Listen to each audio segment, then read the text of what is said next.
Myanmar எதிர்க்கட்சித் தலைவர் Aung San Suu Kyi உயிரிழந்திருக்கக்கூடும் என மகன் கவலை. கடந்த பல மாதங்களாக தாயாரின் நிலை குறித்த எந்த தகவலும் இல்லை என்று உருக்கம்.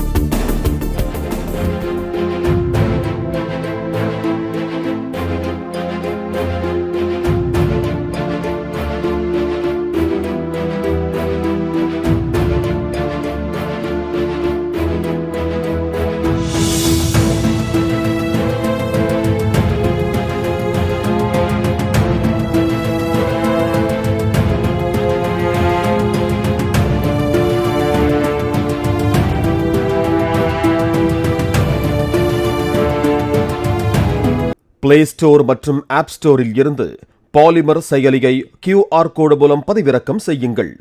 செய்திகளை உடனுக்குடன் பெறுங்கள்.